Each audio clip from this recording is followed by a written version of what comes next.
students, in today's video we will try to understand features and types of chronic diarrhea. We will also discuss pathophysiology of chronic diarrhea.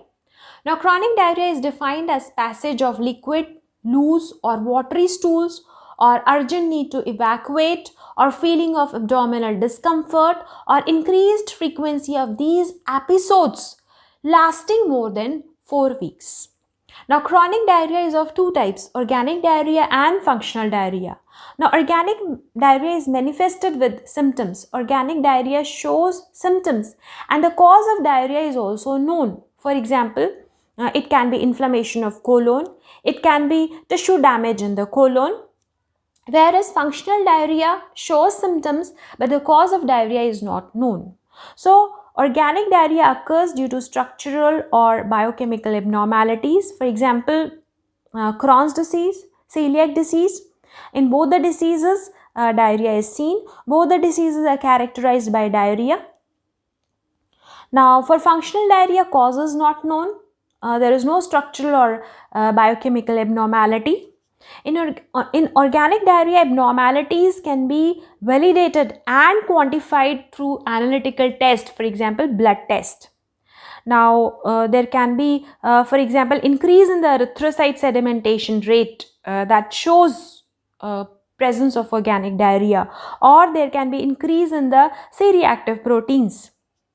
Whereas in case of functional diarrhea, cause is not known, there is no diagnosis and there are no analytical tests which can validate or which can quantify this type of diarrhea. When we talk about organic diarrhea, blood in stools is often found. Whereas in functional diarrhea, it is a chronic non-bloody diarrhea with frequent watery stools. Now, often fever is observed in organic diarrhea. No fever, usually no fever in functional diarrhea. Now, organic diarrhea is characterized by recent weight loss of more than 5 kg. Now, no such weight loss is seen in functional diarrhea. Weight loss is there, but that is because of the restricted diet. Now, nocturnal diarrhea reduces the quality of life in organic diarrhea, whereas functional diarrhea is characterized by urgency and fecal incontinence. Now, organic diarrhea persists even after fasting, whereas functional diarrhea is a postprandial diarrhea, that is diarrhea after eating meals. Now, in organic diarrhea, abnormalities on physical examination like pallor, then hepatosplenomegaly are observed. Whereas in functional diarrhea, there are no such signs of alarm. So, functional diarrhea cannot be easily identified. There is no method to validate or to quantify the functional diarrhea. Now, let's discuss the causes of chronic organic disease. First cause is the inflammatory bowel disease. Now, this inflammatory bowel disease is of two types, ulcerative colitis and the Crohn's disease. Now, ulcerative colitis is characterized by the inflammation of colon and rectum, whereas in Crohn's disease, inflammation can occur in any part of the digestive tract. Now, this inflammation in the lining of the digestive tract prevents absorption of water and electrolytes that causes diarrhea.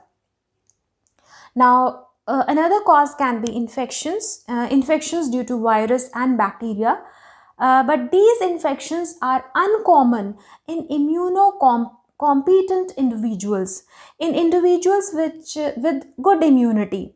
Now, these infections are normally seen in people with low immunity, with poor immunity, for example, diabetic patients, for example, patients of AIDS.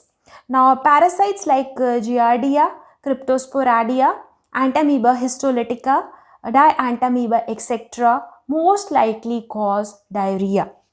Another cause of chronic organic diarrhea is the pancreatic insufficiency. Now, patients with chronic pancreatitis have insufficient release of digestive enzymes leading to the malabsorption of fats. And symptoms often include upper abdominal pain, flatulence, and foul smelling stools, then bulky pale stools due to malabsorption of fats. Another cause of chronic organic diarrhea is the celiac disease and gluten intolerance. Now, celiac disease is an autoimmune disease, and in patients with celiac disease, eating food stuffs like rye, oats, wheat, barley, which possess a protein called as gluten, triggers the immune system. So, gluten triggers the immune system and cause damage to the lining of small intestine, which prevents the absorption of electrolytes and water, resulting in diarrhea. Apart from this, intestinal neoplasm is another very important cause of chronic diarrhea.